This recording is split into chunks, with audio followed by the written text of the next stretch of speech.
Mentally feel like Kobe, I'm like Jokic with the rock. You physically couldn't hold me, I don't care if you push it 40. You can never little bro me. Euro step like Ginobili, from young OG to the OG. From nosebleeds to floor seats, circle stronger than Cuban links. My gold dance, your gold plated. You verse me, now that's the reach. We ready, who ready? Good evening, everyone. Welcome to another edition of the One-on-One Sports Show here on the Black Man Unfiltered Network. I am Mr. Bennett. I'll be joined by my partners. They're coming up soon. Good to have you guys with us on this Wednesday, on this Super Bowl Eve. Certainly championship coming up in a couple of weeks, so we got a lot of stuff to talk about in the meantime. Good to have you guys aboard. Make sure when you come in tonight, hit the like button. Certainly helps us greatly when you guys do that. So, again, any support that you give us, we'd appreciate. Also, consider becoming a subscriber to the Black Man Unfiltered channel. You can see scrolling at the bottom of the screen, the Black Man Unfiltered Cash App. So you can certainly see that scrolling there. You can also drop a super chat also to the Black Man Unfiltered podcast. It really helps the algorithm. Lots of different shows that come on during the week, and anything that you want to give us personally, our links are scrolling at the bottom of the screen. So again, anything you want to give to us, we'd appreciate. So good to have you guys with us. And I'm going to bring up, first of all, my main guy, the coach, in the building tonight. And look at him. He's got his coach Ferg in the back. He looks like he should be the new coach of the Raiders, but we'll talk about that shortly. But my man, he looks like he's ready to get himself into the game, but appreciate him being here. And hopefully our guys from Dallas, they'll be with us shortly as well. But we got a special guest tonight, but I want to introduce him properly. So my man, he's been certainly out here making moves with posts and whatnot. And I saw this one. I just thought this was just straight fire. So I want to make sure that I give him the proper introduction when we come in tonight. So, Coach, I don't know if you've seen our guy from Oaktown, Tommy B, who is in the building. So again, he is the number one Raider fan, and certainly I want to just introduce him. So without further ado, Tommy B, welcome to the One-on-One Sports Show. It's been a long time, my man. How you doing? Hey, what's going on? It's good to see you, man. I like your artwork, man. You've been doing it up with these AI pictures, man. I appreciate you, man. But what's been going on with you? Man, work, school, a lot of stuff, man. I mean, teaching myself investing, trying to get ready for retirement and stuff. 100%. Absolutely. Teaching myself the AI thing too, so. Yeah, for sure. For sure. Doing a lot, so. I graduated in May, so I'll finally be done with the school thing. Oh, congratulations. Congratulations. Yeah, that's awesome. I appreciate it. That is really good. What you graduate in, Tom? I graduate this upcoming May, but it'll be what's your major? HVAC tech. Oh, okay. HVAC. Yeah. Sweet. Yeah. Awesome. So. Go on, bring up our other guy again from Dallas, DFW area. Our guy Dante in the build tonight. What's going on, sir? How you doing? Man, doing good, man. Finally thawing out down here. Yeah. I saw you guys are shut down, airport shut down and whatnot. I know you guys aren't as used as we are in the Northeast to all that ice and snow there. Our stuff hasn't moved. It's been like under sub 20 all week. So, and we got another one front moving in by the weekend. So we just out here doing our thing, man. But hopefully it wasn't too bad for you out there. Man, I was outside with the kids. They've been out of school, snow fights. I just let them I had my parker on. I was like, just hit me up.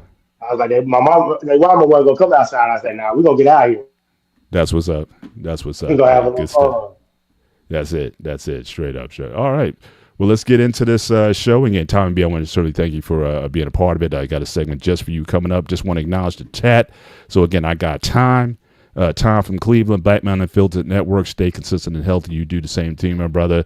Yes, we're going to get into the Mike McCarthy hiring and whatnot. We're going to get into all of that certainly coming up again. So we got a couple weeks before the Super Bowl. So again, we'll be certainly chopping that up. But let's get into this, man. So again, we had the championship weekend, certainly in the NFL, and so certainly add this to the stage here. So again, we had kind of a tale of two different games. So it depends on what kind of football you like. If you like football in the snow, in the elements, and that kind of grinded out defensive-minded football, you certainly got that with the AFC Championship. But if you want a little more high scoring, a little more entertainment, certainly you had the Seahawks and the Rams, very entertaining game, kind of going down to the wire. I mean, both games, again, it different flavors for different people. But, hopefully you enjoyed your, the championships, and looking forward to the matchup, a rematch, if you will, of the infamous Patriots-Seattle Seahawk game when you had beast mode, was not given the ball at the end of the game, and Russell Wilson throws that interception and seals it. And to this day, I think a lot of players haven't gotten over that. I think that was certainly the end of it for them. So just certain things, you were that close to a victory, and to have that snatch away from you. So Seahawks are definitely looking to see if they can certainly exercise those demons, certainly from the mix. But let's talk about the first game.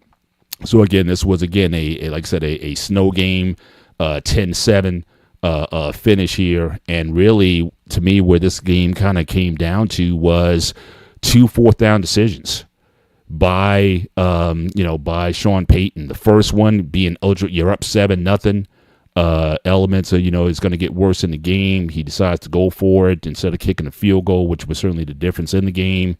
And then I thought late in the fourth quarter, where I think you had a 4th and 2 or 4th and 3, and you decided to try to kick a 51-yard field goal, again, in those elements, and you missed that.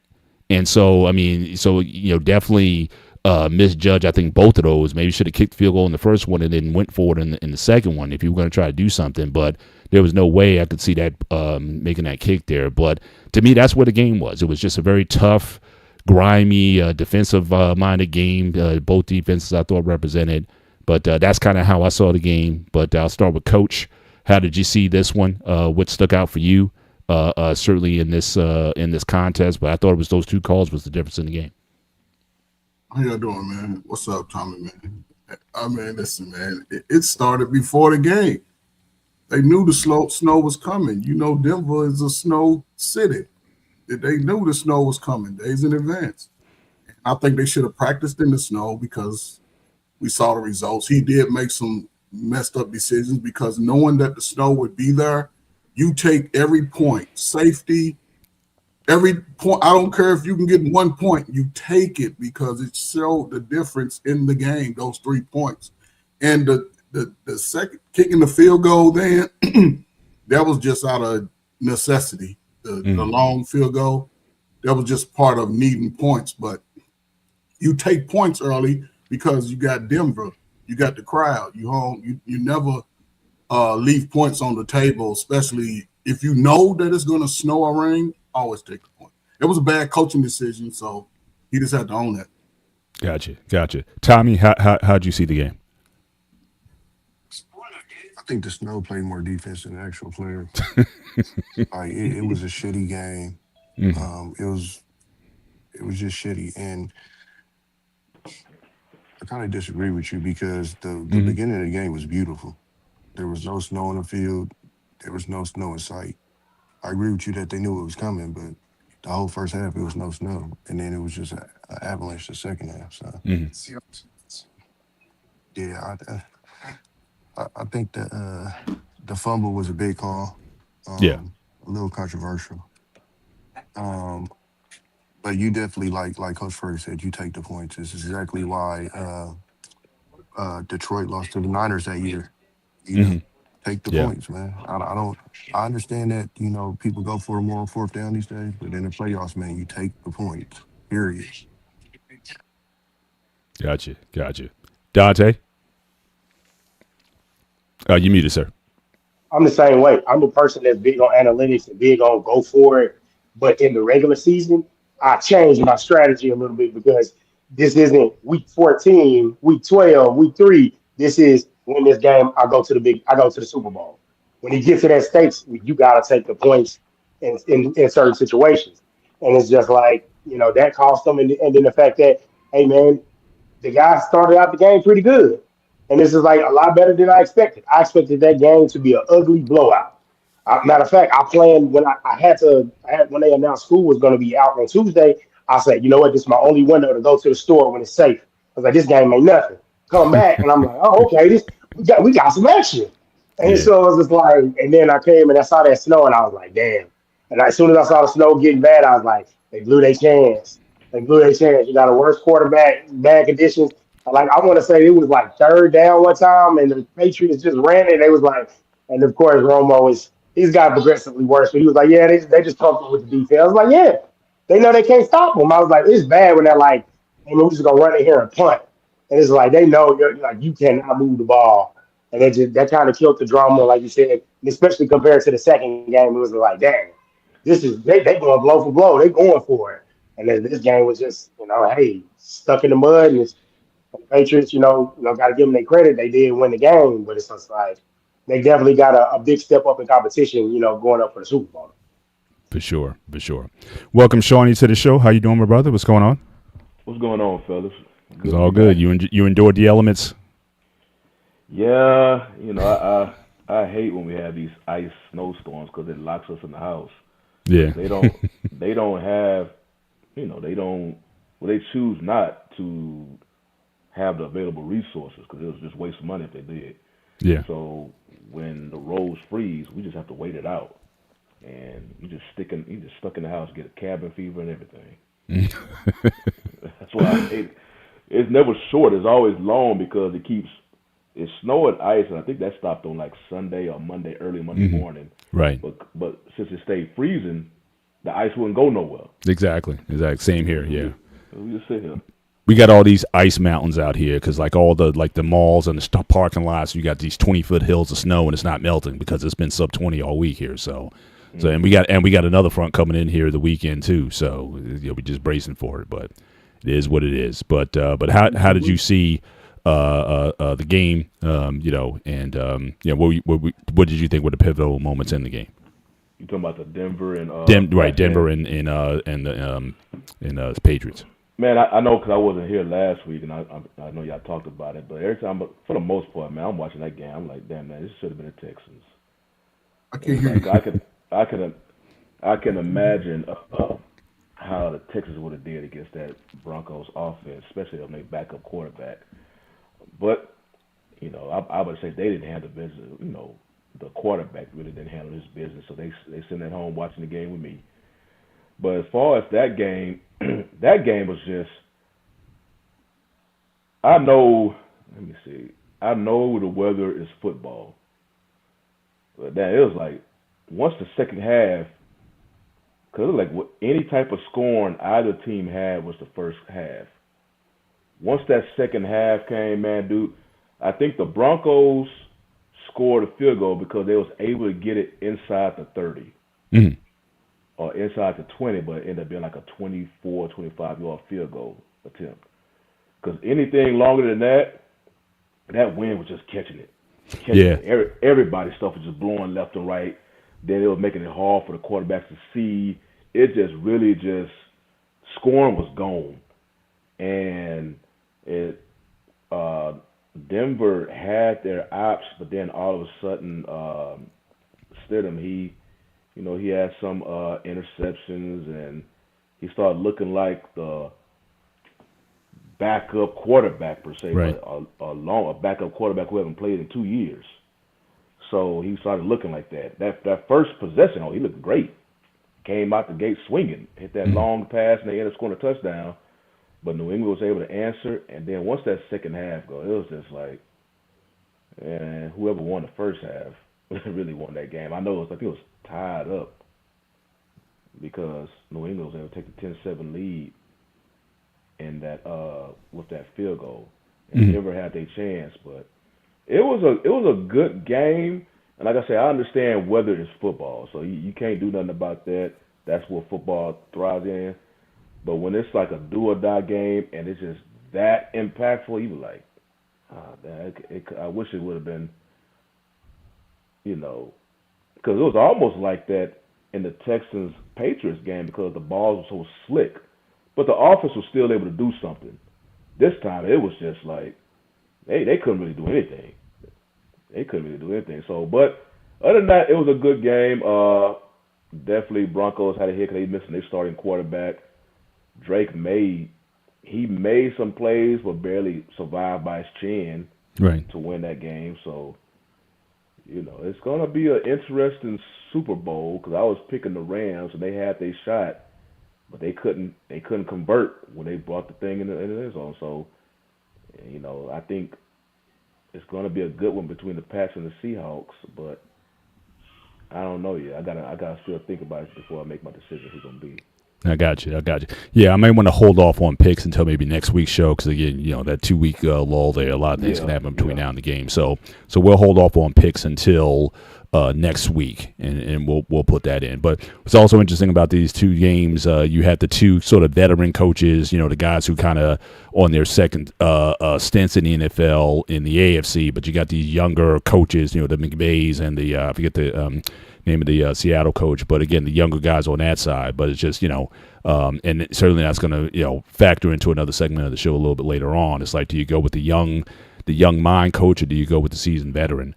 It seems like that's, that's the parallel that I saw between the two. What were you going to say, Coach? Hey, brother, in reference to the quarterbacks, I sort of, when before the game, I said this could probably be a low-scoring game because I completely forgot about Stidham, and when I was like, okay, well, he's a journeyman scrub quarterback, and you got a second-year quarterback, so it's the playoffs, it's for the championship, going to the championship. So I didn't think it was going to be a high-scoring game just because of second year, and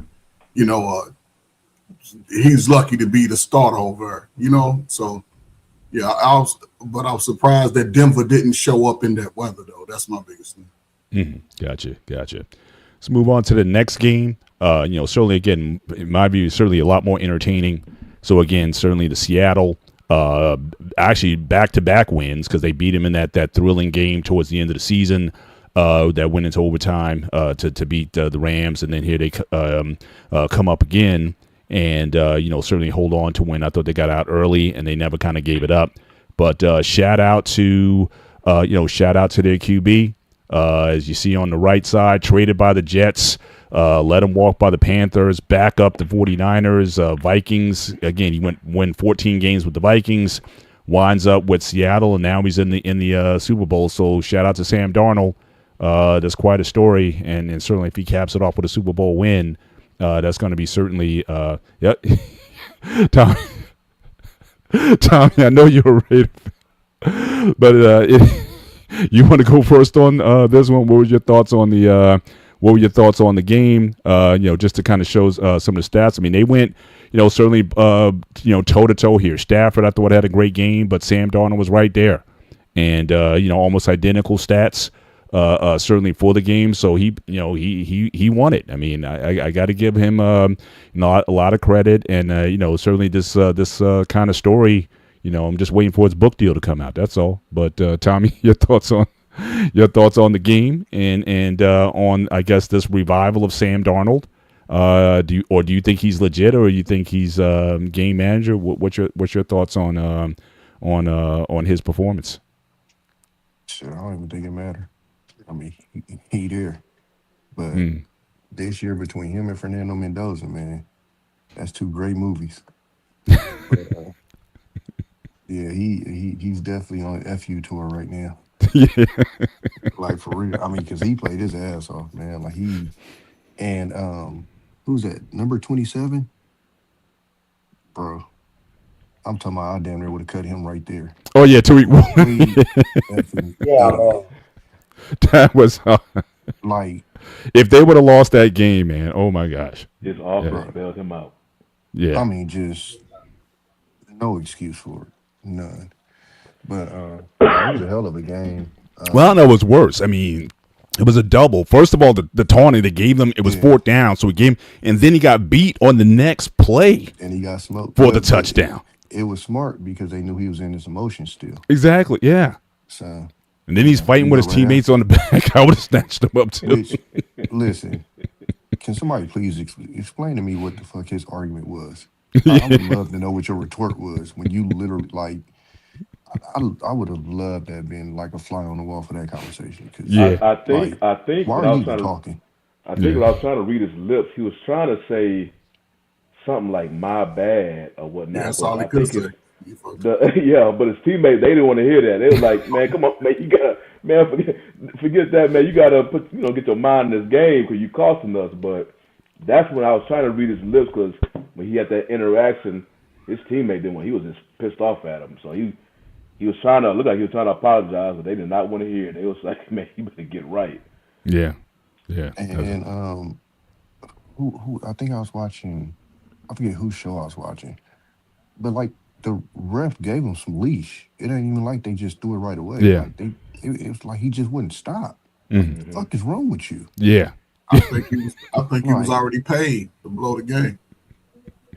Like insane. But no, it was a division game, so we you know it's gonna be a good game. Yeah. You know. Yeah. I said the third time last they game I played thought this was year. incredible also. I mean, that was really Yeah. exciting. So, One of the best games of the year.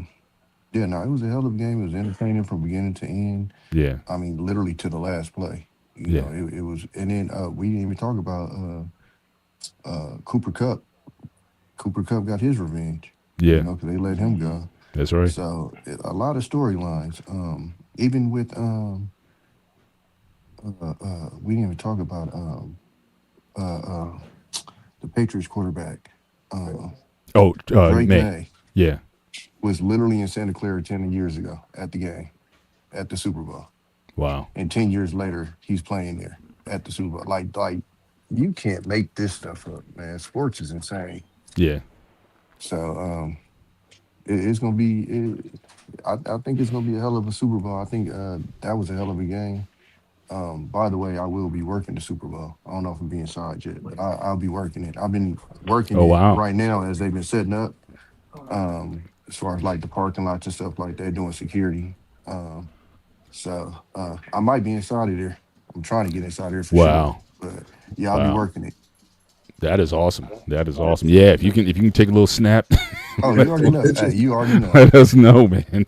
I don't know if great. you put that screenshot of the Super Bowl tickets in that stadium. Oh yeah. We're going to talk about that. So I mean, definitely the hookup on that. Yeah, I mean the cost of these games is just just astronomical at this point. I believe the cheapest right now is like $8,000 at the tippy top. But it's yeah, it sounds like it's about $8,000. But it's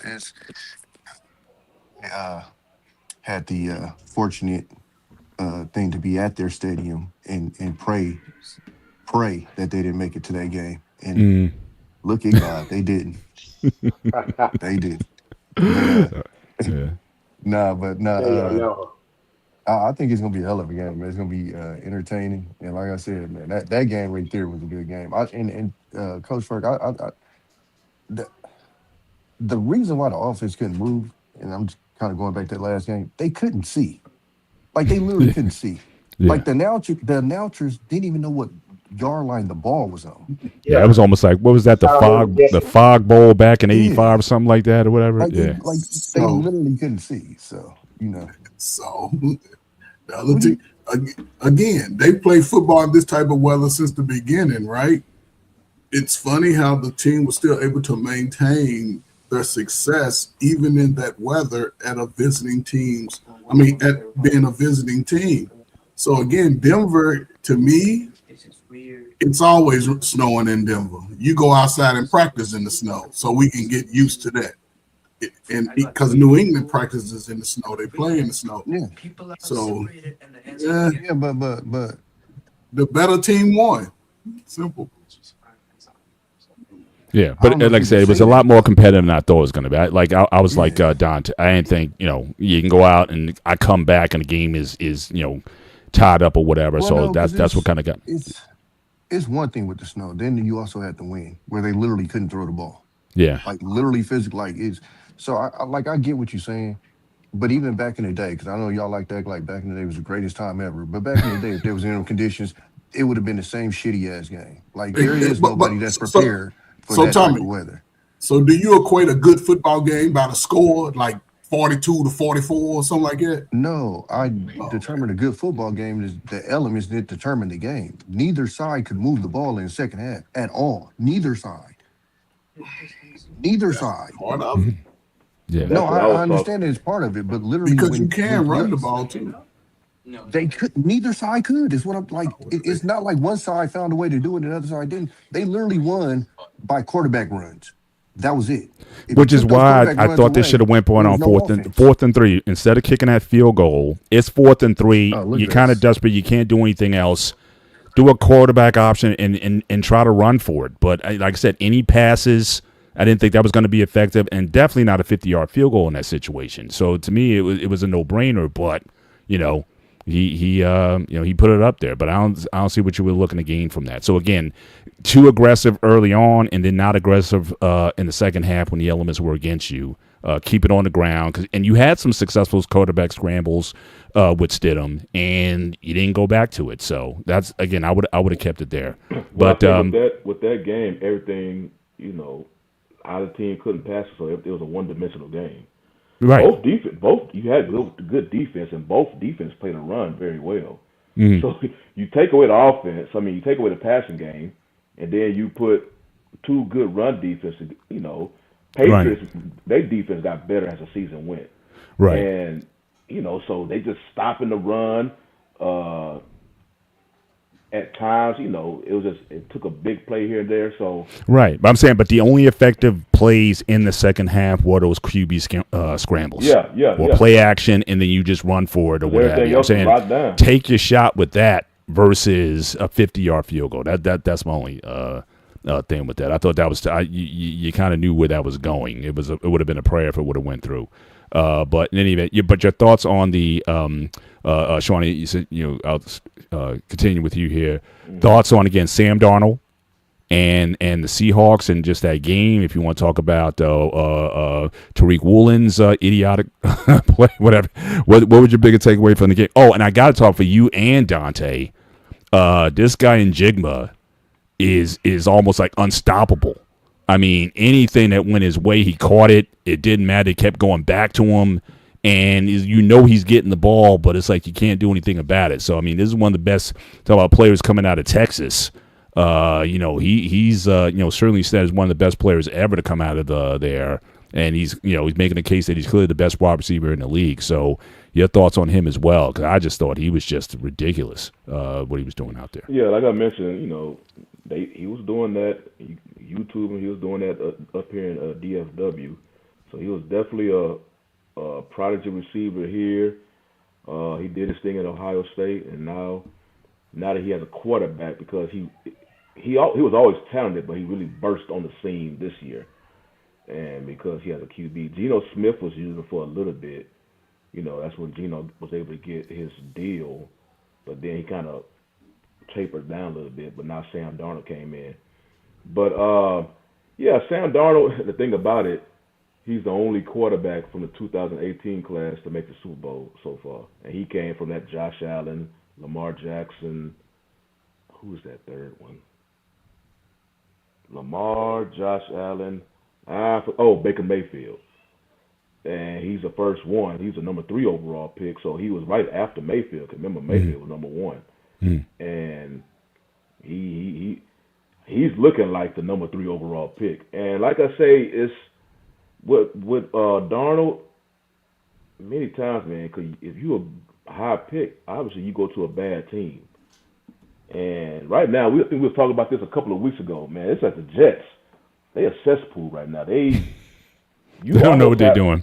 Fired their defensive coordinator a few weeks ago. Just fired their OC. Yeah, they don't know where they're going as an organization. Yeah, so you almost have to just, man, play your rookie contract and just try to get out of there, because you're not going to be, as far as a quarterback. Now, they could do other skill positions, but a quarterback position, they clearly can't figure out how to do that. So just do your rookie contract and then just try to find someone, even like you got to go to be a backup somewhere.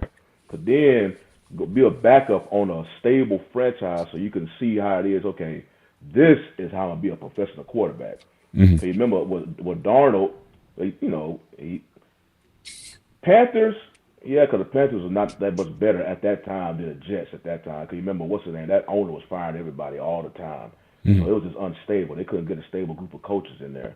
But once he went to the 49ers as a backup under Shanahan and really learned how to be a pro quarterback, And then all of a sudden he went to the Vikings with they good quarterback with McConnell. He's a good QB whisperer. It was you saw his skill set now come, and I know everybody was giving him flack because the 2 games he ended with the Vikings, but he still won 14 games with them. Matter of fact, I think he has the most wins right now in the quarterback in the NFL the past 2 seasons. So, and then of course what you see in Seattle. But yeah, he had a number 1 receiver in the Vikings, and then he had a number 1 receiver with the Seahawks. And you see just how he produced when you give him a number 1 receiver. But it was a good game. Yeah, what did he almost cost him the game, but you got to give him the defense because they did stop the Rams on the last possession of the Rams. Because that game was going back and forth, and then I think the Rams still could have won that game, but you remember they had that muff punt. So they was chasing points then. All of a sudden the defense, as great as the Seattle defense, you heard about them all season. You know, Tommy mentioned it. This is a division game. And this is the 3rd time they meeting. Throw all them stats out the wood. Cause, you know, because as you said, Mr. Ben, that previous game, it was a shootout. It was even more points scored, I believe, in that game. So it's just, they know each other well.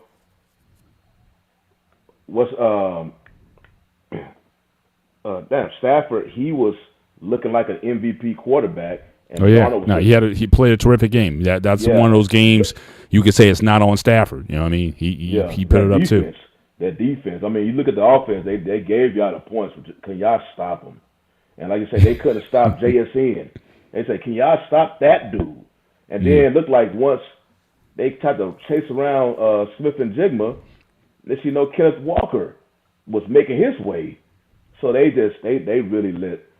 You know, as the Texans, we look at the offense and say, man, if y'all could just give the defense help. Well, the Rams, look at the defense. If you just gave the offense help, because they just look like they stayed in the locker room. But it was an exciting game. But yeah, more props to Darnold though, man, because he was able to go blow for blow with Stafford. As great as Stafford was playing, Darnold was going blow for blow with him. Gotcha. Dante, before Dante gives his, just want to give a shout out to our guy Anton. Of course, he's picking up. I got to tell you, since I'm in New Jersey here, I can tell you it's a bad time for Jets fans because, again, they remember when Sam Darnold was in the building, traded him first-round pick, so they're not happy about that. And the fact that the Patriots are again in the Super Bowl, again, AFC East opponent, definitely not happy about that. So let's say it's very melancholy around here if you're a Jets fan. So obviously it's a no-brainer that Anton is picking the Seahawks over the Patriots. I don't know if that's a wish or a prayer. And again, another $5 super chat I already discussed with my brother, and they both agree with me. We're going to sacrifice a live chicken. He's going to his Haitian patois roots here. He's going to the voodoo. trying to get some changes in the Jets organization. He's going there, ladies and gentlemen. But appreciate the $5 super chat. Go ahead, Dante. That's gonna work. Hey, he's gonna try everything. Man, that's crazy. I know that I didn't even think about it like that. They're down both ways. You don't want your rival to win. The quarterback that you let go, but that's a tough situation. But what I will say is, I felt that like, hey man, Sam Darnold really proved himself, because that was my thing the whole time. Was just like, hey, he put up in the regular season. What is he going to do against another top tier quarterback? And he showed him. He went toe to toe with Stafford, had just as good a game as he did. Got some, and you can't say, oh, he was based it on a running game. Like, nah, that was him, getting the ball to his number one guy. You feed the number one guy. That's what he was doing when he was with the Vikings. So, hey, it's not, the script's not that hard. And the defense is pretty good, so he did enough. But what I will say is, the Rams, I know they're going to be kicking themselves, because that, having a team like that in your division, having another crack at it, and then like things like the muff punt, that happen when you get momentum, you finally get a stop. I know we talked about it in the chat. You get the muff punt, and then they give up the score, and you got to be pissed off. But and I will say, I know that Jackson Smith and Jibba, he's from the Metroplex, but he's I'm on the west part of the Metroplex. So people that I'm familiar with, like two guys locally from the city. Actually, Tariq Woolen, He's actually from my city, Fort Worth, and Yeah. man, I know the city was on his ass if they lost that game because Yeah. like you had a chance to go to And the it's Super weird Bowl, because you screwed it I up. wanted the Steelers But to like, nah, draft they him. didn't. Yeah. I wanted him because I'm Yeah, thinking the guy's yeah. six So foot he three did. and ran a 4.3 in the combine. I'm Yeah. like, yo, we need because our secondary was pretty bad. So I was looking at him. It's like, oh, we can get him in the fourth round. So I was hoping they would have picked him up. He was what I was looking at too. And then I will say, and also as far as just like being a part of good organizations, Milton Williams, he's from Fort Worth as well, and he went to the Super Bowl last year with the Eagles and won. Now he's back with the Patriots, so just, I mean, he's having a hell of a run right now. But I'll say this, like, hats off to the Seahawks. Also say hats off as far as like DeMarcus Lawrence. He kind of caused a little bit of controversy when he signed with the Seahawks, and he called a shot. And he was like, "Hey, I wouldn't have the chance to win a Super Bowl, while I was with the Cowboys."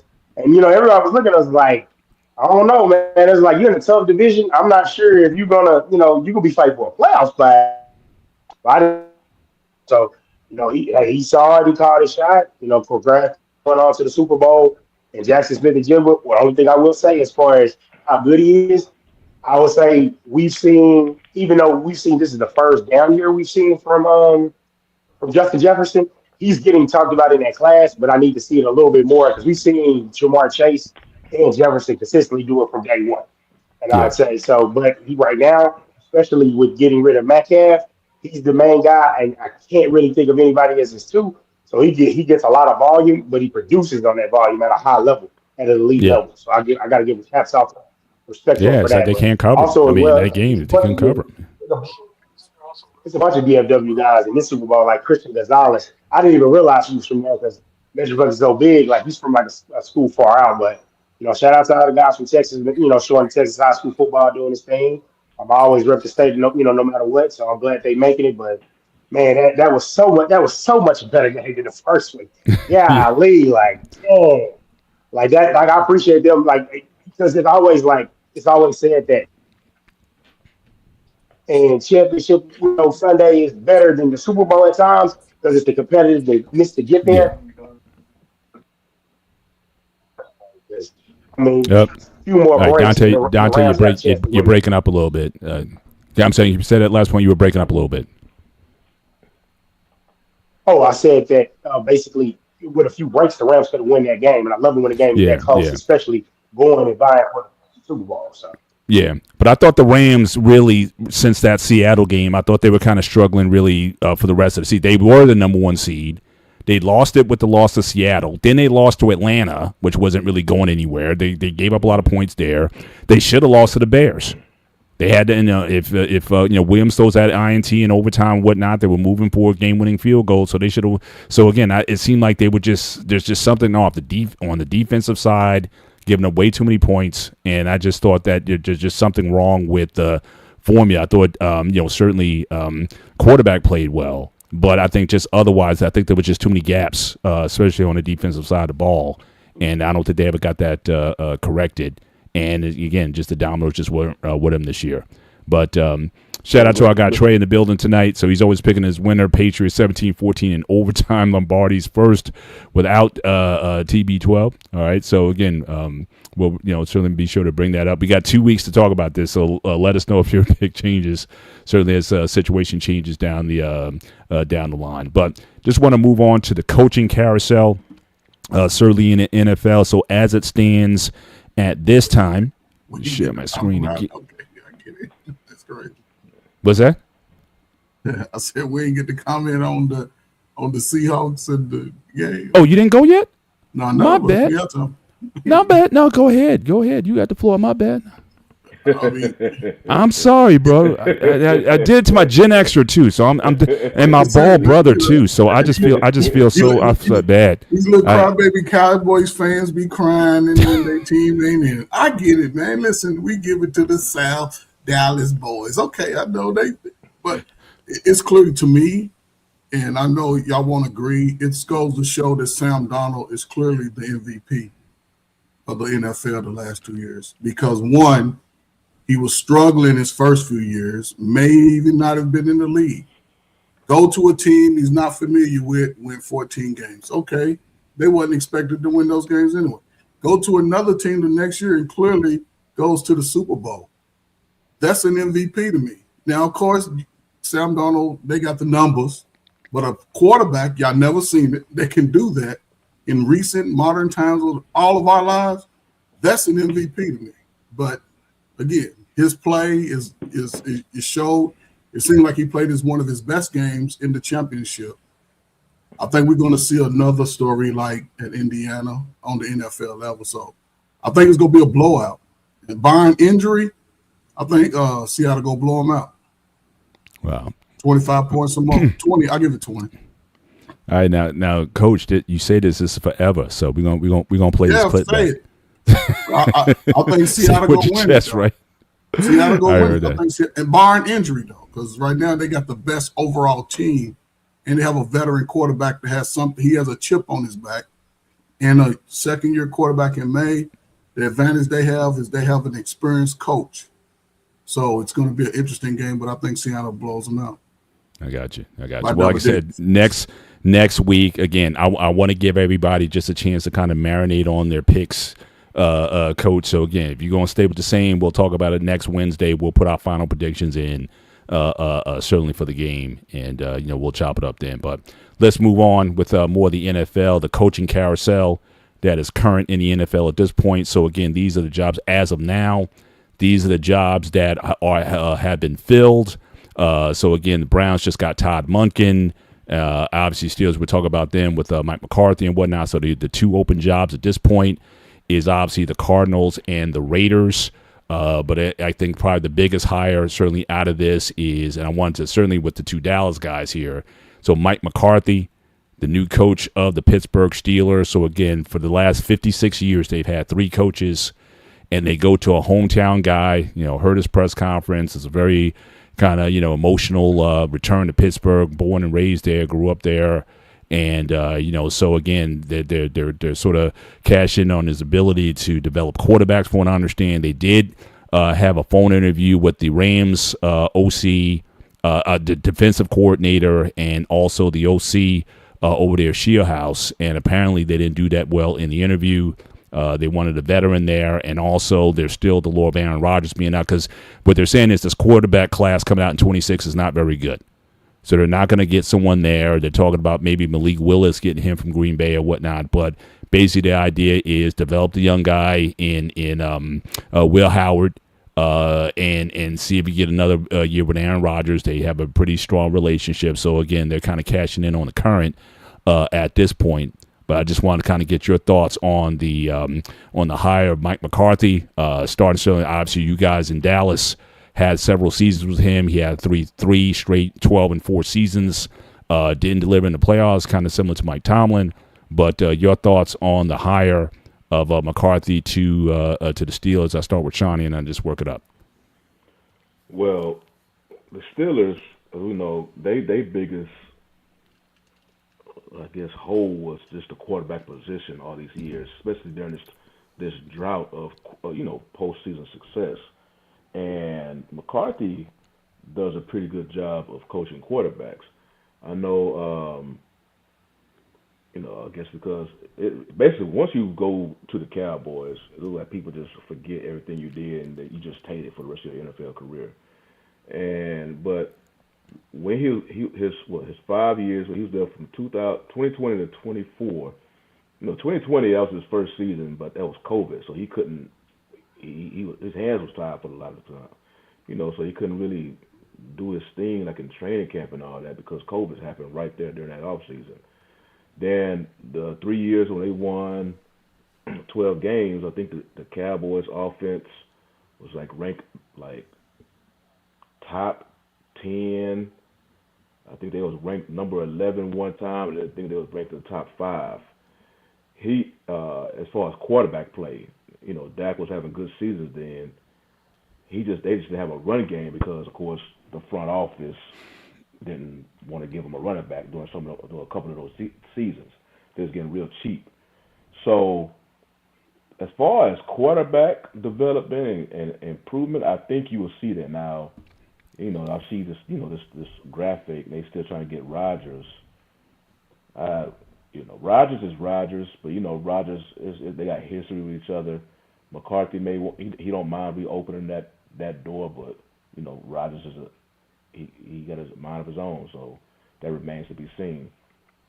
But McCarthy, I believe, is a good coach. Now, because what I knew, I had a feeling was going to happen when all these coaching positions. Yeah, you saw the hot coaches like Harbaugh and I think it was another already head coach who went somewhere else. They went to a different team, but majority of the new coaches was filled by younger coordinators. Than this last go round. So he was thinking, okay, Steelers going to go younger with the coach, especially with that history. They typically go younger with the coach and literally let the coach just grow with the team. But then they get a dude who's already in his mid-50s. I think he's mid-50s. He's 60. Well, he's 62. I mean, low 60s. But again, I think so is Harbaugh. It's like 63. So he's between Harbaugh and Stefanski, they really the only two who was established at their previous team that when they got let go went from a head coach to a head coach position. Everybody else besides Todd Monken, who's an older, I think he's an older guy, but everybody else is a fairly younger coordinator, like no older, like mid-40s or younger. So you were looking at, okay, this next crop of coaches in this league was going to be younger. And I thought the Steelers were going to do that because, they got the history where they don't change the head coach position often at all. Mm-hmm. So, start with a young head coach and just let them grow with your organization. Yeah, and that's been their history. I mean, Chuck Noll from the 70s was in his 30s, was a DC. Then they brought in Cowher, 34-year-old DC, and then Tomlin was 34 when they brought him in. So everyone's expecting a similar process. And they didn't even go through the whole coaching apparatus. Like I said, they were supposed to interview the Rams coaches or whatnot, but I guess, they decided to go with a veteran. Well, what I heard, basically, I guess when McCarthy did the interview with the Steelers, it rocked their world, and he was declining. He was just turning down potential interviews with other teams because he was just so. I guess this was like a week and a half ago. Mm-hmm. They was talking about this on the radio down here, and he was like, they was already so impressed by each other that he was in a mind. He was able to decline potential job offers with other teams. So, but yeah, it's just different because you get a dude in his low 60s. It has a feel. What is it? It's a 5-year contract. 5-year contract, yeah. Okay, so I'm pretty sure they'll let him see that 5 years, but it kind of feels like he's a bridge coach. That's what I was thinking too. Yeah. And that's why I could see them certainly running it back with Rodgers one more time. Not to say they're going to win with Rodgers, but if they can bring in or train up the next quarterback, if he does have that skill set with the guys, and again a bridge to something greater down the line. But Dante, what are your thoughts on the McCarthy hire, knowing that he's had history in Dallas, and what do you think his? Because I heard a comment earlier that I think Trey was saying that he didn't really do a lot for Dak Prescott, but what were your thoughts on his impact on Dak as his coach? Okay, so what I say is two ways to look at it. I look at it from Mike, happy for him. I mean, I didn't hate him here. The only thing is I felt like, and it wasn't his fault, he shouldn't have got that last year. After that Green Bay loss, that's the time to go ahead and let him go. That's the time where I was like, hey, I was cool with him up until that point. And I was like, you going to get your former team, you get smoked as a 2 seed. Nah, I'm good. That was when I was done. So I can't affect him that. It was cool to see him be emotional, actually care. Two things I like this postseason, because I hate the teams in my division. I hate the teams that I hate. And so, like, seeing him, be, happy about getting the job, and seeing Ben Johnson be like, "Fuck the Packers." Hey, I was really about that. I'm really about that type of energy. But what I will say is, I do not agree with going with him and not going with the younger coach. It reminds me, and everybody's been showing the meme of the guy. He's wearing like a purple shirt, and he's holding up as a gift of another shirt that's the same one. And they've been saying that, like, basically that's what they did going from Mike Tomlin to Mike McCarthy. And I thought it was time for a change. Like, if you could have found a young offensive mind to say, hey, we know it's going to take some time. Maybe you bring Rodgers back, maybe you don't. But you look at maybe giving Howard a chance, and I felt like Howard, I don't have a lot of confidence in him, so giving him a shot would have been kind of like pseudo tanking.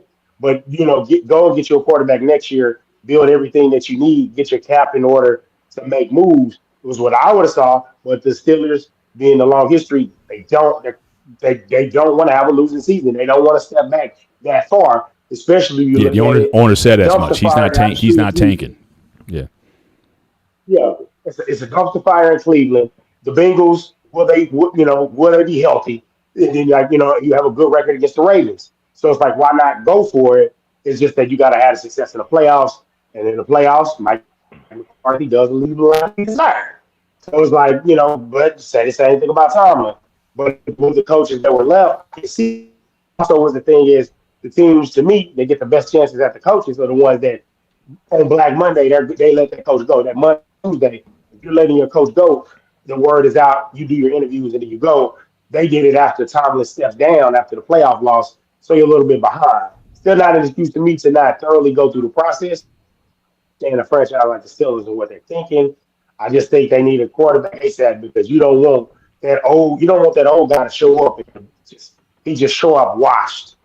That's what you don't want to show up and come one day. That's what you got with Big Ben.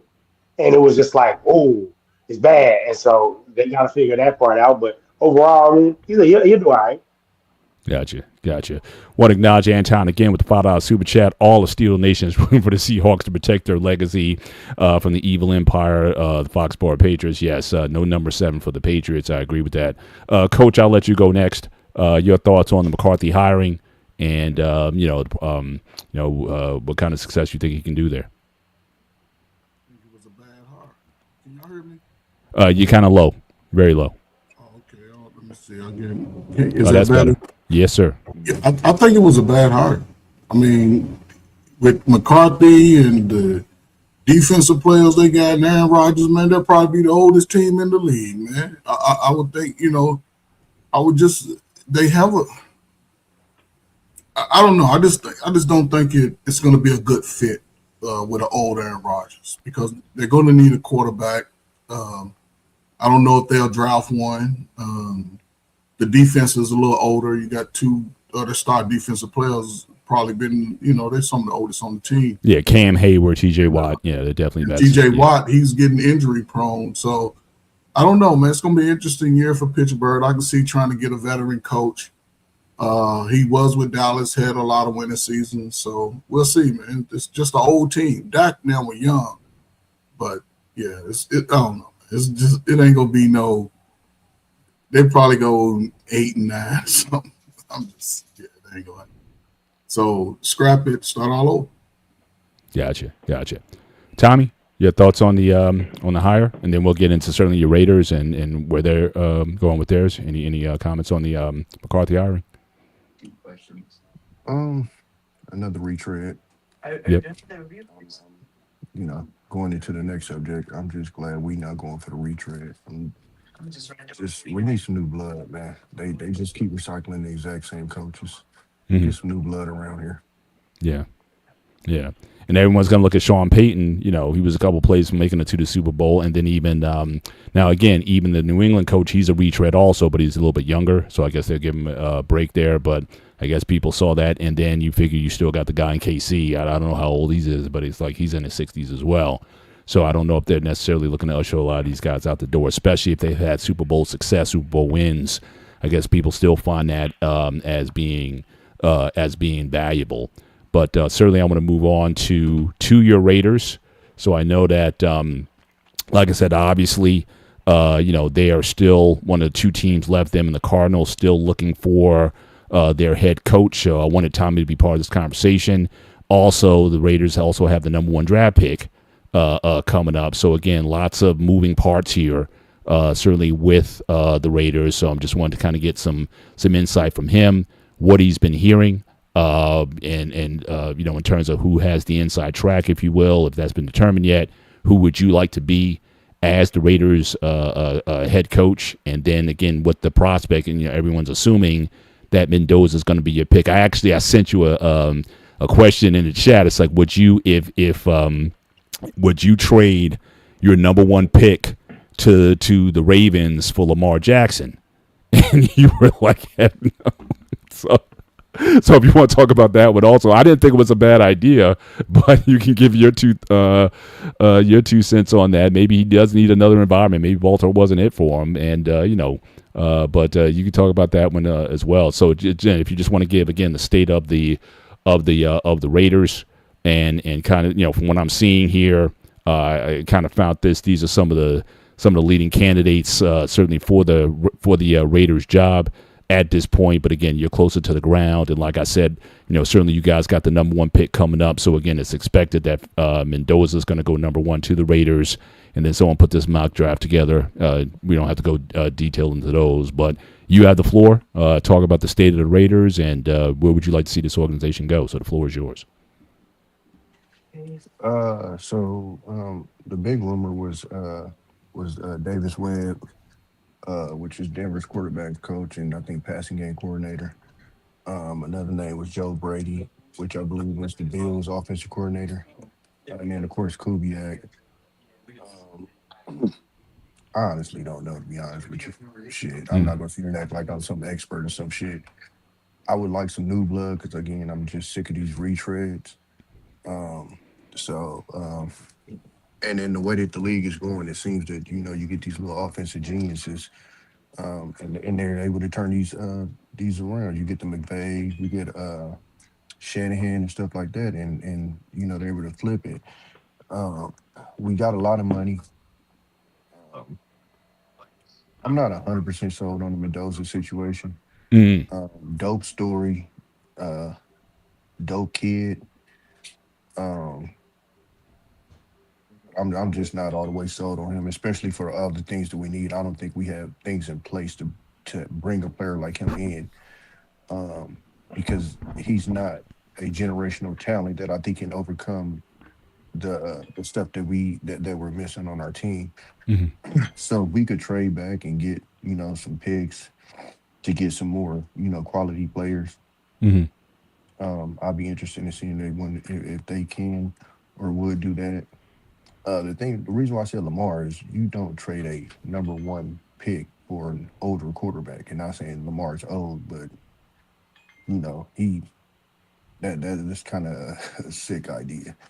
Um, I would like to get Lamar though, but if I was to get Lamar, probably looking at more maybe a second at best, maybe a third. mm. Which sounds crazy, but again, you're getting an older quarterback. It's not like you're getting, a quarterback that's in their absolute prime.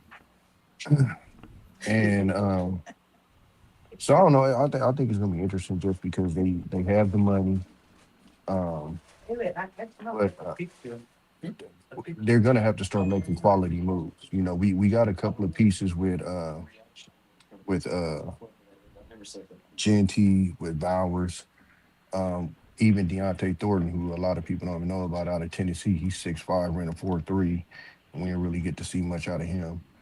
Um, but one of the biggest problems with the Raiders is we didn't had talent, just can't develop for shit, man. It's so annoying. So Yeah. even going back to what I think Shawnee was talking about as far as like with Darnold, Tom Brady said this one time. He says, "Interesting. We rank head coaches, we rank coordinators, we rate we rank players and all of this stuff. You've never heard a ranking of quarterbacks coaches. So what if you have the number one pick, but his quarterback coach is the 32nd, ranked quarterback coach in the league? Yeah. Is it his fault that he wasn't developed? We don't rank the development. Hmm. What if this awesome player got drafted to a team that's ranked 32nd in development? Hmm. Is it the player's fault or is it the organization's fault? You get what I'm Hmm. saying? So the easiest thing is always to blame the player, but nobody ever looks at the organization. The organization gets to get away scotch free, Hmm. but doing shit work. Yeah. And I mean the Yeah, and Raiders as definitely Sam well. Darnold. I mean, obviously that's certainly a case in point to that. But all of But them yeah, are if you think about yeah, it, yeah, because again, think about it. The number one player is usually going to a shitty team. yeah. They're usually a shitty team for a reason. So they get out there, get their ass whooped for a couple of years, and now we're calling them a bust, as if they as if they joined the fucking Super Bowl contender. and they literally joined one of the shittiest teams in the league, and nobody looks at it from that aspect because it's easier to blame the player than it is the organization. Right. You know what I'm saying? So, like I said, it'd be interesting to see the moves that they make. I'm glad that they didn't just jump out the window and just go sign somebody right off the bat. As far as coaches, it seems like they're doing their homework and looking like they're gonna make a quality thing. So, I'm just sitting back and watching. Like I said, not gonna act like I'm an expert on these names of Joe Brady and Davis Webb. I don't know who the hell these dudes is. I ain't gonna sit here and lie to you. Some of these Right. dudes act like they follow their careers. You're the fuck right. Right. So I just hope they do their research and pick the right guy. Gotcha. But I want to raise that question though. That potential trade, or what Tommy's saying. He would do Lamar Jackson for a second rounder. But do you think Lamar is worth a number one draft pick? I think he's 27, 28 years old. I think at this point, would he be worth it for 29? Okay, so would in your view, Coach? I'll start with you. Would he be worth that first, especially if you're saying you don't have a lot of faith in Mendoza? And I think it's Mendoza, and I think that, like I said, the QB class this year, I think there's a significant drop off after him. I don't see any of these guys sticking out from there. Would you pull that deal, Coach? I'm gonna go backwards. If I was Lamar, I definitely wouldn't agree to it. But he's a 3-time MVP, I think, ain't he? So yeah, he's definitely worth the first round in his prime, 29 years old. Matthew Stafford, he went first round picks. He's worth it just because he is in his prime. 29 is your prime. It takes 4 or 5 years. There's an anomaly of quarterbacks that come out because Peyton struggled in his earlier years, but then about 29, most of them are settling in. You're seeing it now with the Josh Allens, and ain't gonna be too many Patrick Mahomes coming through the league, but I wouldn't agree to the trade. I can see that, but the Raiders, like Tommy said, they need much more than a quarterback. Geno Smith would draft a young quarterback, let him learn under Geno Smith because he'll soon be playing. But they need a whole lot of things in Oakland on offense and defense.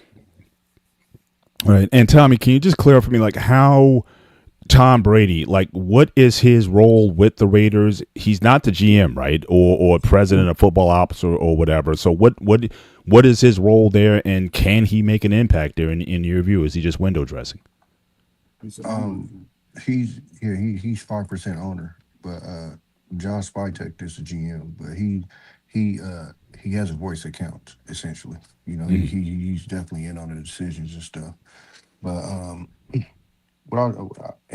heard you, Coach, saying that you wouldn't make the trade. But part of what I'm saying as well is because I'm not knocking Lamar. I like Lamar, but we're not even talking about a first round pick. We're talking about the number one overall pick. And to trade that for a guy that's been injured multiple times already and stuff like, you know what I'm saying? That's my thing. If I got, new car money, I'm not going to spend that on a used car that's been beat up a little bit. You know what I'm saying? So that's kind of how I'm looking at it. So, like I said, it's not a knock to Lamar, because I love Lamar. I would have loved to have him as a Raider, but that price is a little too steep to, the number one overall. It's a little too steep, especially when we're deficient. Our offensive line, I think, I want to say 80 to 90% of the yards that Genty ran for this year was literally after contact, because literally when they hacked the ball, he literally was getting hit as soon as he got the ball. You know what I'm saying? And still led all rookies in rushing. So you get an offensive line like that, and let's say you do trade that number one overall pick for Lamar's going to be injured. It's going to be guaranteed, bro. Our offensive line is shitty as fuck. You know what I'm saying? So, and I'm not saying that because he's injury prone. I'm saying that because our offensive line is shitty. Yeah. So, you know what I'm saying? Yeah. So, yeah, that's why I said, I I wouldn't trade for Lamar. I would just draft everything in the draft is what I would see for the Raiders. Yeah, so Tommy, if you're a little, get some assets. Yeah, that's what I was about to ask you. So again, is there someone in particular you have your mind on, or are you just going like Dallas did back in the day, just get a bunch of interior, all O line, and just rebuild from scratch? Yeah, I think best case scenario is to trade back and just get the best asset you can get. whether it's offense, whether it's defense, we need it all. You know what I'm saying? But I think if you can get that offensive line together, you can put something together because, like I said, you got Genty, you got Bowers, you got Thornton, who, if you could develop him, could be a serious force. So that's a start. You know what I'm saying? And we're in an offensive league. So even if your defense is shitty, you still have a fighting chance if you got an offense. You know what I'm saying? So Right. that's. I mean, I don't know if it's gonna be possible. I'm hoping we can work something out or whatever. But that would probably be best case scenario is to just try to trade back and see how many assets we can get for that number one pick, and then just go from there. Gotcha. Shawnee, you want to weigh in on either that potential trade or that strategy? Trade out the number one, get a bunch of assets, and move on. What would you do if you're the Raiders? So I understand everybody. When you have And mind you, these two guys on the bottom, these are the heads of the Lamar Jackson fan club, by the way. So just keep that in mind. I'm just putting that out there. So I understand, that when your team is struggling, generally struggling teams have weak O lines. So obviously you'll want to improve that O line. That improves the quarterback's play and your run game. But with the Raiders case, they will have the number one overall pick in both the first and second round, right? So let me just go back and look at the normally, draft a board. lot of times, if you're the first round pick in the first, you'll be the first at the right. least. And I don't know if they have any other multiple picks in the second round. But dude, it's a hard job to fill that quarterback position. And you see a lot of the teams in today's NFL, many of them have the most success when they have QBs on rookie deals. Because then you have the money to fill in the gaps there. Everything don't need to be addressed in the draft. You get you a quarterback, then you can put together pieces in the free agency. Use everything to your, all your resources.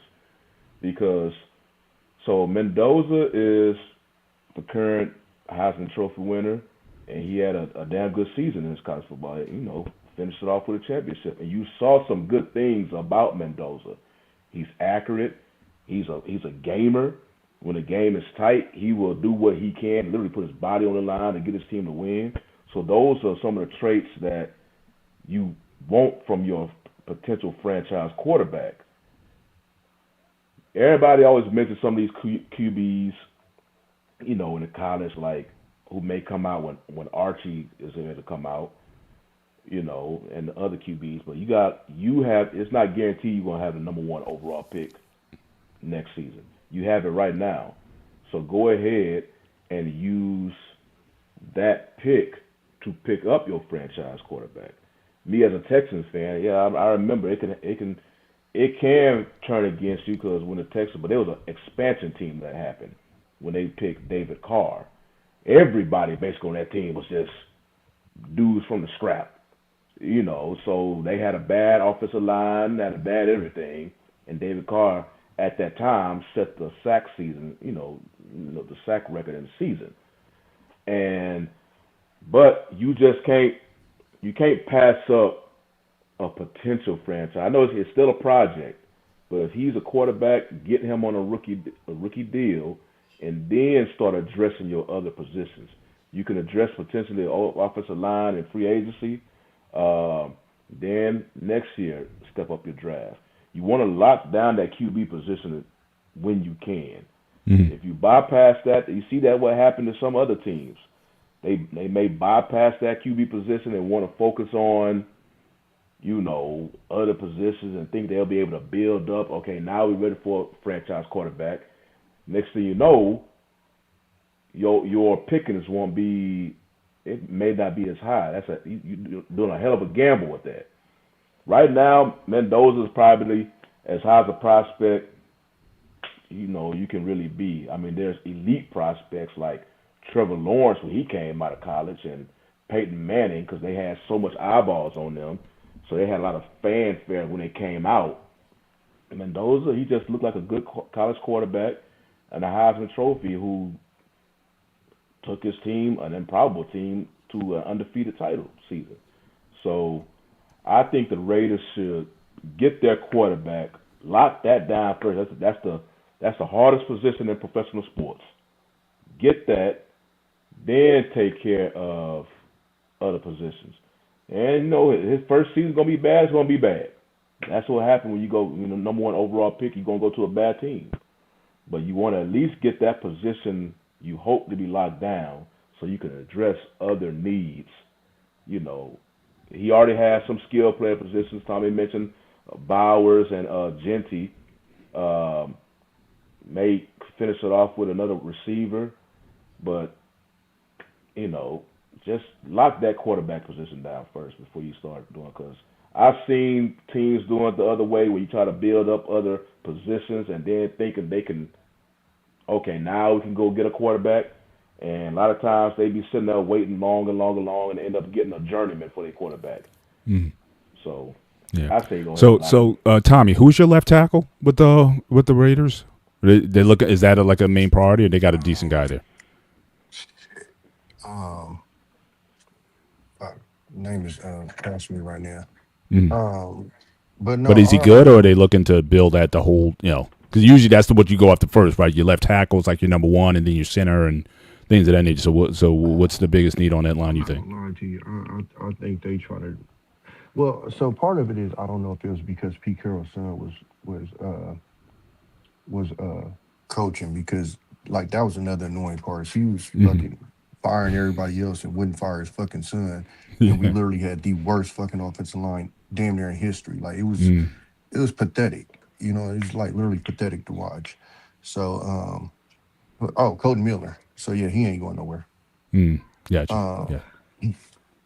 But it's been rumors that the offensive line literally in their off time had to meet up to try to game plan, because that's how shitty, the coach, like it's bro, just a shit show. You know what I'm saying? But my point, Shawnee, is like you said with David Carr, you get a quality quarterback in there and then he get the shit beat out of him. And now we're saying he's a bust, ignoring the simple fact that he literally just got the shit beat out of him for 2 or 3 years. Yeah. You know what I'm saying? And then you wonder why he's gun shy. Well, because he's been sacked 152 times the last, 3 years. They still talk shit about David Carr right now as if, he didn't have the shittiest offensive line ever. He literally broke the sack record and then broke his own record in sacks. You know what I'm saying? So, and that goes back to what I was saying. Like, it's so easy to blame the players and we just never look at the organization. Yeah. You know what I'm saying? So, I think best case scenario, like you said, Shawnee, is you get a quarterback in there and build around him. But like, the thing with Mendoza is nothing personal against him, because like I said, he's a good kid. Nobody was looking at him like that until the CFP. You know what I'm saying? Like you talked about Peyton, you talked about, even what's his name that went to Indy behind Peyton? Yeah, Ryan Lee. No. That went to he went to Indy too. Oh, you talking about Andrew From Luck? Stanford. Oh, Luck. Andrew Right. Luck. You talking about- Like these are dudes we was literally watching throughout the whole season, like amazed. Like nobody was looking at the beginning of this college football season. Nobody was looking Fernando Mendoza's way at all. We started looking because he had like this historic run going. Oh shit. And that's not to say whether he's good or not, or this and other. But when you're special, that's going to show during the season. Is he tough as hell? Absolutely. Can he get the job done? Absolutely. But I think if you're going to pick somebody number one overall with the deficiencies that we have, then you need to be special. And we seen, even with Andrew Luck, who was special, he basically got beaten to retirement. You know what I'm saying? Like this. So and I agree with what you said. Like, man, you get a young quarterback, you don't gotta pay him much, you can build around him. It's the ideal way to do it. So I mean, I don't know. Maybe they pick him, maybe it works out. I'm not 100% against picking him or this, that, and other. I just don't know if I want to put him behind that offensive line. Yeah, for sure. You know what I'm saying? Like that's my big thing. Gotcha. Dante, did you weigh in? I just want to make sure I cover everybody before we move on. I got to. I'll I'll take it a step further. So, I mean, I wasn't really sold on him. I heard that he was pretty good because I know some people that were watching him. A friend of mine was like, "Yeah, he played at Cal." When I was watching them West Coast games, he's pretty decent. But he only really got elevated when I looked at a draft thing early, and because the Cowboy season was terrible, so I was like, "Hey, who are people looking at?" And I was like, "Mendoza." I was like, "Who?" And I was like, "Oh, the kid from Indiana." And I was like, "That don't look right." But I was like, he got elevated because to start the season, Cade Klubnik from Clemson was the top quarterback that everybody was looking at. Lenore Sellers, if he had a good season, they were looking at it athletically. Of course, they talked about Arch, but they clearly never listened. That they said basically they wanted him to start for at least 2 years, and a few other quarterbacks here and there. Oh, the quarterback Nussmeier from LSU. Those Mm-hmm. are the guys that were at the top of the board. They were at the top of the Heisman list. And then Right. when they came down to earth or didn't play well, then he got elevated. And so we only see you 1 year of high level playing. Now I know he might have meet the starts threshold, but man, I gotta say this: that Parcells threshold of hey, the quarterback needs to have this. When you start looking at the guys that don't make it, like that's why Dante Moore he needed to go back to school. Because a buddy of mine, he's a Raider fan. He's like, man, I want Dante Moore. I was like, bro, pump the brakes, bro. That man is talented, but he's basically, he needs some more starts. He needs some more seasoning, man. And when you get to that point where you get a guy, you thrust him up there, and he does well, and then you take him, you get hyped up. Like I kind of see like it was sealed to me when the Raiders when they went to okay when the Raiders went to the point of they went to the championship game. I was like, that sounds like that's one of those we want to see with the lights on with us in the building. How you going to perform? Perform pretty good, but I still would say if they take him, sometimes when the quarterback is there, you know for a fact. When Andrew Luck, when you know you got the number one pick, going into the combine, we just going to make sure everything cool, and we looking for our second round pick, third round pick. In this case, for the Raiders, when we go into the combine, I need to drill them. I need to see what's Mm-hmm. up. When we go to the pro day, I need to drill them, Mm-hmm. and I need to think hard. I'm not making this decision until the Tuesday before the draft. Because my thing is, I'm trying to go in and set my board. That's how I would do it. So I'm right there instead with Tommy B Yeah. on that one. But I mean, not to Gotcha. say he's a bad player, but he don't seem game changer. Like Cam Right. Newton has the thing, game changer, game manager. He's like feeling more game manager, but pretty good one Mm-hmm. though. Yeah, yeah. And the Raiders this year, I mean, their draft board is pretty good. I mean, they got first, second, third. They got three fourth rounders, and then they got a fifth rounder. So again, 1 through 7, they're going to definitely be up there on a lot of levels, and they can certainly pick up a lot of assets. Certainly in the meantime. Quarterback first, you can Absolutely. pick for dressing. Definitely. So big block of the night. So again, the biggest controversy now in the NFL is the Hall of Fame voting and the balloting. So here we have Bill Belichick, who is 6 Super Bowls, 302 regular season wins, 31 playoff wins. Did not get in on first ballot. Only received 40 out of the 50 votes needed to get into the Hall of Fame. And this just seems to me like the revenge tour, so to speak.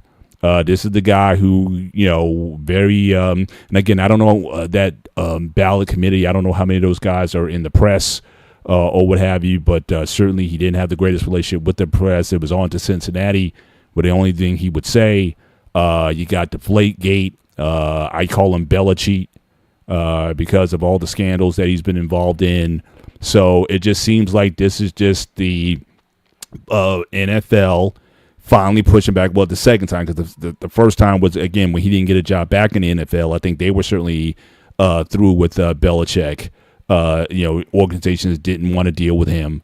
And this is just like another slap to say that he's not a first ballot Hall of Fame coach. Now, people always debated whether or not he was responsible for those Super Bowls, or was it Brady? Obviously, Brady left and won another Super Bowl with Tampa during the COVID year. But, again, there's this talk. Is he a first rounder? I don't know if it's in the question compared to the other coaches who were first ballot Hall of Fame coaches. His resume, you can put that up with anybody. But that's what it feels like to me. Just people just one more chance to sort of stick it to him before he does get in. But I'll start with Shawnee on this one. Your thoughts on the snub from the Hall of Fame committee as far as Bill Belichick getting on first ballot? Let's go with Coach. I want to hear Coach's opinion. Okay, Coach, go ahead, sir. You already said what it is, obviously. No other coach can win without a quarterback. No other quarterback can win without the game plans the quarterback's designed. So, and all those coaches there, they all had Hall of Fame quarterbacks.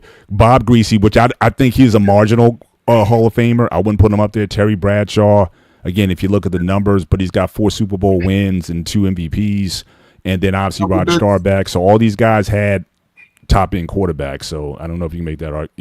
People want to make that argument against it, but it is what it is. They know what it is already. They already know the stats. They've been keeping the stats since the game started. So it's obviously something against him. They're probably mad because he left and went to college. But, he definitely should have been a Hall of Fame first ballot. Tom Brady got in with Deflategate, and he was throwing the footballs with no air. He knew it didn't have enough air. So I don't think Tom is in there yet, right? Tom Brady's the quarterback. He was throwing the but I'm saying he's not in the Hall of Fame is what I'm saying, though. He's not He's not eligible as of yet. So correct. As soon as he's eligible, it won't matter. They're going to vote him in with 100% approval. So, and even what he's been able to do, I just think it's just sad about it, but he will make it. We could all see that he's one of the greatest quarterbacks in the game, but it is what it is, man. They're going to do what they want. There's not really much to say because 6 Super Bowls. He dominated the early 2000s. And Tom Brady was the dominant quarterback. Deflategate and all of that, spying, all of that, it's something that was always happening around the league, but he got caught because people get mad when you win in 6 Super Bowls. That piss you off. They beat you every year in the championship game to go to the Super Bowl. But again, I think it's just a wild snub. He'll make it. But yes. Yeah. Tommy, your thoughts on Belichick? 2 words. Bill Polian. Very point blank. And it's sad that me as a Raider fan is making a case for the motherfuckers that cheated us out of a Super Bowl. But this is just common sense, bro. This is 1 + 1 = 2, even with Deflategate, yada, yada, yada. Because everybody wants to make this case of, Tom Brady won one without him. Yeah, that's cool. But he also won one with him when he wasn't shit as a quarterback. Because everybody forget that in the first couple of Super Bowls, he was a game manager. Mm-hmm. You know what I'm saying? So exactly. And kickers were saving his ass. So and that defense that Belichick put together was saving his ass. So I think that I think he's definitely first ballot. Should have been first year, no question. Bill Polian, he was with the Colts and they hated the Patriots. They had that rivalry, and I think when the guy sits there and goes, I don't remember if I voted for him to go or not. Like, you full of shit, bro. Like, what are we talking about? And look, let's just say he's not. Then you shouldn't even be voting. Why are you voting if you can't remember if you voted him in or not? Like, get your old ass out of here. Like, it's insane. So, I mean, this shit is starting to look like a baseball's goofy ass Hall of Fame. Yeah. You know what I'm saying? It's just it makes definitely no brings sense. Down to a peg. Yeah, it's just ridiculous. So, like I said, it's sad when me as a Raider fan is making a case for the fucking Patriot. This shit is, and hold on, man, because I'm getting a little triggered here. This corn 1999, dude. Let's get this understood. None of y'all knew who the fuck Max Crosby was until we drafted him. So chill the fuck out. Talking about what we wasted. Go ahead, Dante. You take it. Your thoughts on the on the snub? Man, pocket. And then you knew he was out of pocket because the whispers came out, so he had to come out with a statement and do an interview. That's a guilty motherfucker right there. Come out and I can't. Nah, man, you like Tommy B said. You over here scrambling and nah. Don't do it now. If you have the heart to go in the booth and do that, you need to stand up and be a man and give your reasons for it. But it looked bad. And even if you want to say, like Tommy said, we think about the last 3 and the last 4 from Brady when he was Brady. The first ones, man, was a straight up game manager. Like, for real, like that game, I think the first Super Bowl was 17-14. That was highlighted by that defensive game plan where obviously they had to take, but they was shutting down Marshall Falk, and they was you could really and do all of that. That what was it? They literally changed the rules for Peyton. I'll never forget that. And I'm an offensive guy. Love to see that they had those white uniforms on. They was pressing Marvin Harris were literally the defense was tattling to be like, we're stopping one of the dominant quarterbacks in the game right now and just shutting him down. That was Bill Belichick's fingerprints on that. That was not Tom Brady just being this new Tom Brady like 2007 throwing the ball everywhere. That had to come later. So I want to say if you want to split it down even, you can say, hey, Brady gets the last three, Belichick gets the first three because it was his game planning and how he was. What was it? Deion Branch playing both sides of the ball, stuff like that. Like them leaving him out is just crazy. And like you said, if you're gonna and you are the hardest of standards on the Hall of Fame. But I think all of us kind of like I didn't even know he was up. It was just kind of like an expected it was going to happen. And then when I started hearing it, I was like, wait, is this real? You got to check your news now. And I was like, oh no, this is actually real.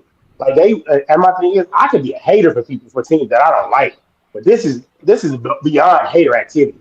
This is like I think who was it that Adam Schefter came up with something from the Hall of Fame, and they was like, hey, they're gonna have to go by the bylaws, and your votes, your can be removed. And my thing is, it shouldn't have to take that. It's from the jump. It should have just straight up been like, hey, people that are deserving of the Hall of Fame get to make it. And coaches, I feel like they do a good job of, hey, unless you was a badass coach and changed the game, you don't make it in. And if you talk about changing the game, and you talk about Bill Belichick, then what else? What else qualifies? Yeah, for sure. Shawnee, your thoughts on the snub? Yeah, it obviously it was the wrong thing, the wrong decision to make with Belichick. I mean, he's pretty much basically a coach is basically a win and loss record. And he's pretty much the greatest coach in NFL history with 6 rings with the as head coach, and then I think he has 2 more with the Giants because he was DC with the Giants. Yeah, right. So it's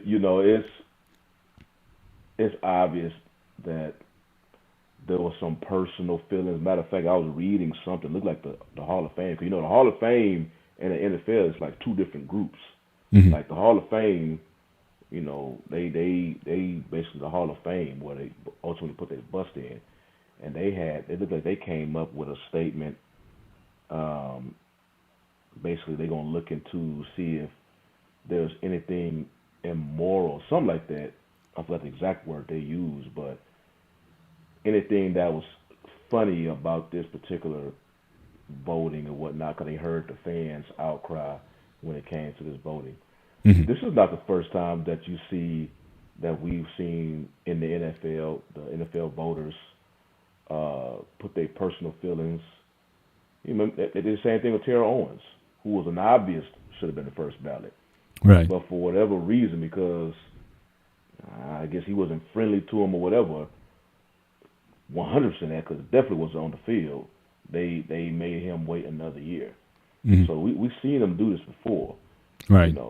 But with Belichick, yeah, they mentioned that, you see him, but there was conversations about the scandals. The Flakegate was pretty much Brady's thing. That wasn't Belichick. And Brady really much escalated that whole thing because you remember the commissioner was just trying to, not making a big deal, but he kept asking Brady to do something, but Brady kept declining, which ultimately, you just served a 4-game suspension. Other than that, commissioner, he was just trying to put that under the rug. I believe that was probably one of the most blown up, out of proportion scandals I guess we can remember in sports, because I was like, dude, this is useless. But with that, but I say this though, because I don't know if they can go back and change something like, make him first ballot if they go back and appeal. I don't know. But if say this actually goes through and Belichick don't have to wait another year, well, okay, because they was basically saying like the conversation was about these scandals that happened under his watch. We are okay. Are you gonna? This is gonna prove how personal that voting committee is putting too much of their personal feelings instead of just putting it on the field. Mm-hmm. Because when Brady is up for eligibility, up for his first ballot, okay, are you going to view Brady the same scope that you did Belichick? Because now if you're gonna keep it consistent, keep it consistent. Because now we're gonna easily see this was personal, and now it's like we can't trust your judgment anymore. We supposed to just because a lot of these dudes, you hear a lot of people take their votes serious, so they want to say, man, look, we're gonna go legitimately look through your stats and all this, and if the numbers on your field of work shows that you're a Hall of Famer, that's all we need. We're not looking at all these subjective. Ours is objective. We're looking what you did on the field of play, and you put yourself in a bind now, because if you do this with Belichick and it goes through like this and it stays like this, how all of a sudden now you're gonna look over this when Brady, because Brady was right there every lock and step with Belichick. Mm-hmm. So I can imagine. I mean, you think it's loud now because Belichick didn't get the first ballot. Imagine if they do that to Brady.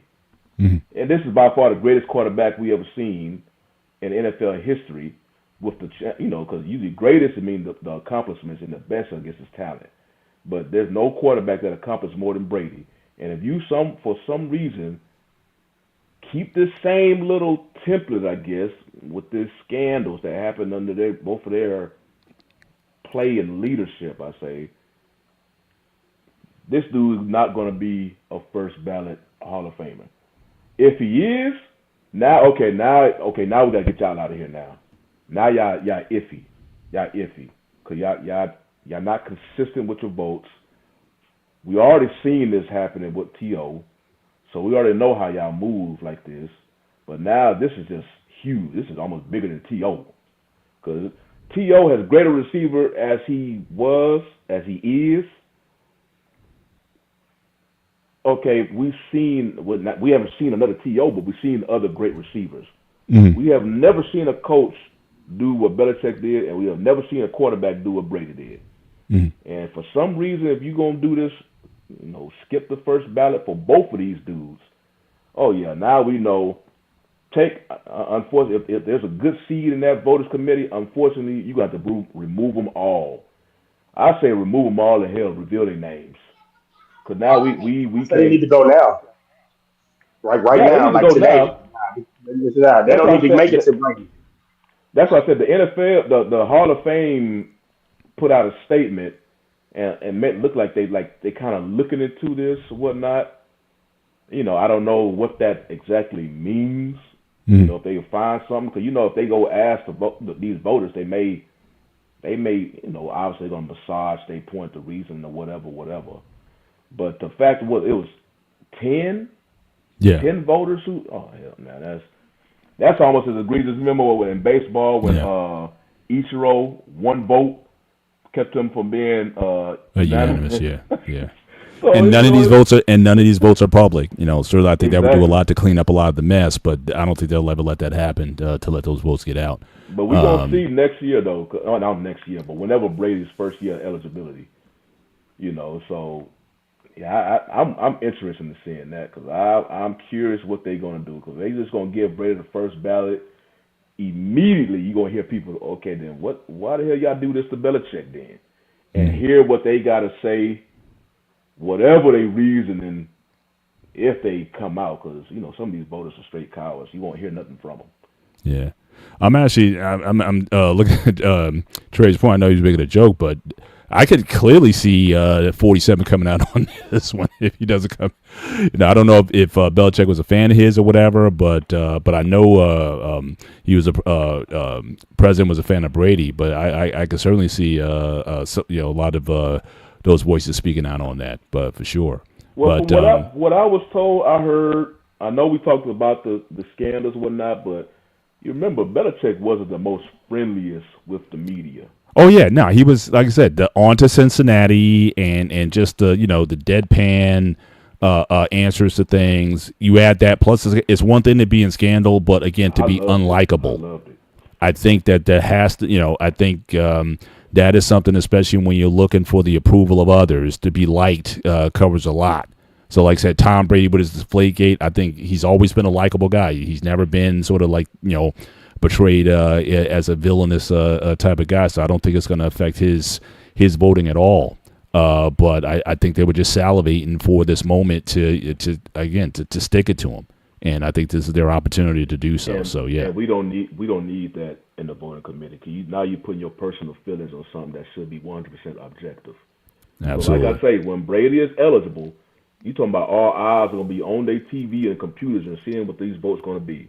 Because if it's like the opposite of what we see what happened to Belichick, oh hell man, you going to hear it. Yeah, for sure. Looking to wrap up the show a little bit early tonight. I did have one more segment. I was hoping that Mandrell would be here, but this might be part of my my closing for the show. So again, there's a big fight. Obviously I'm a big boxing fan, and obviously there's a big fight this weekend. Madison Square Garden, Teofimo Lopez versus our own New Jersey's Newark-owned Shakur Stevenson. Certainly for the 140-pound title. And so this is a big fight at the Garden and whatnot. I'm hoping that the fight lives up to the names on it, because I think these fighters, they're both sort of defensive counter-puncher type of fighters, and sometimes that doesn't necessarily lead to the best matchups when you have two guys who wait for aggression. So someone's going to have to be that, otherwise it could be a relatively boring fight. But I think so far it's the biggest fight, certainly with two American boxers, that can be made. And so I'm hoping that this is a contest, but I just wanted to acknowledge it. And Mandrell, I know he had something to take care of tonight, maybe certainly on next week's show. If he's had a chance to see it, I'll see if I can get him on. We can do a recap on it. But I did want to mention this fight is going to be on the Zone. And as I said, definitely looking forward to watching it. But we can go to final thoughts as we certainly close out the show. Again, Super Bowl picks. We will certainly get into next week. We had the 2 week with the media days coming up and everything, so we'll have plenty of time to chop it up in terms of our predictions for the Super Bowl, as well to see if anything else comes out. Hopefully the Raiders will have a coach by then that we can certainly talk about that as well. And then see where do they go from here. But I think I think you might have been away, Tommy. I was mentioning you guys have a really nice just on surface. Your lowest pick is a 5th round. You got 3 4th rounders, first, second, and third. So you guys got a really nice haul. And then if you guys turn that into again some picks and pick up some more, then I think this could be a really nice draft for you guys. But we can certainly go to final thoughts. I can certainly start with Shawnee. And then we'll just sort of work it around, and Coach, as always, going to close out. So go ahead, Sean, what's your final thought? Well, mine, since I wasn't here last week, mine's going to be about the Texans, because I wasn't able to speak about that game. I just, I feel like that was just a huge blown opportunity. You had that defense that literally pretty much can take you to a championship, at least to the Super Bowl. And all you have to do is just protect the ball. And the thing I was mentioning this all season. I think I mentioned it several times on the show about Stroud. I was like, he's regressed since his rookie season. What I was seeing, how antsy he gets in a pocket because it gets some activity around. He still had a pocket. He just, whenever the activity was starting to get around him, his feet started getting antsy. He'll miss receivers, or he will overthrow receivers. It says something will happen. And just to see how he looked, he barely made it out the defense. You talking about bailed him out versus Pittsburgh. Because when they got that fumble return for the touchdown, I'm like, okay, that's the breathing room they needed. But they had to do it themselves, because Stroud was about to give that game up. Right. And then I was like, well, if you go to play against the Patriots, they have a better offense. So you can't just expect the defense just to shut them out. And I remember that week before, I was like, if the Rockets score 21 points, I think that's a good chance for them to win. I think they still could have won, but remember, he had that unbelievable pick six. I don't know what he was doing. The part of his 4 interception half. It was like, come on, man. You have this great defense, and all you have to do is just protect the ball like you basically had. Because turnovers wasn't his thing this season, but he was missing receivers bad. But they settled so much for field goals. Right. I think they scored the most points in field goals in the NFL. Yeah. So man, it was just watching that. So are you? Because I know Coach. I think Coach brought out the B word last week. So are you giving him the bus ticket at this point, or? I don't want to say he's a bust because we've seen the what he can do. I want to say the peak because I hope it can. I don't want to. If you say peak, that means he's on his way down, like right. down. But we've seen what he's capable of.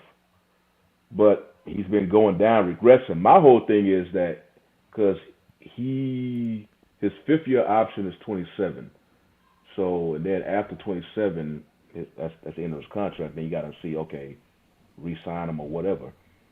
At this point, if he continues to regress at the rate he is going, I would not give him that second contract. I'll probably franchise him as soon, after his option, and then franchise him because right now we have to see. Cause he is costing your team wins at this point, So if you give a quarterback position that you already you shaky about that type of money and that type of cap space, yeah, you gonna feel it for a long time. But with Texans, they're an above average team, so you don't know when the next time you're gonna be in a position to draft a quarterback in the high round. So I don't know, man. To me right now, I say no as far as giving him a second contract if he continues on the trend that he's going now.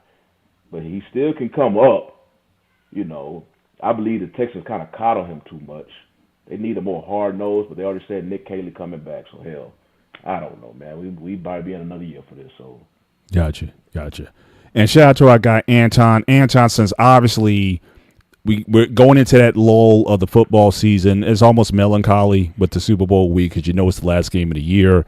So we're going to have plenty of airtime available. So if you want to come up, since we're going to the break before the Winter Olympics, you want to come up and talk about some hockey, you can be our guest next week, and I'll give you the floor to talk about some hockey if you want to get into it. So especially Olympic hockey, which I actually do get into. That's the only time of the year where if it's not the Devils, then it's the Olympic hockey that I get into. So again, if you want to give a preview at that time, I will give you the floor.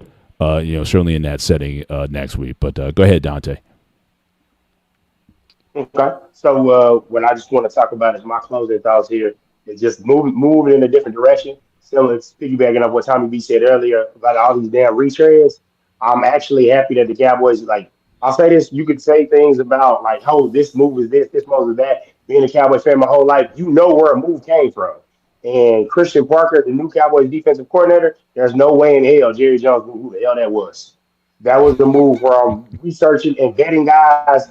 And Brian Schottenheimer said, hey, look, let me find somebody.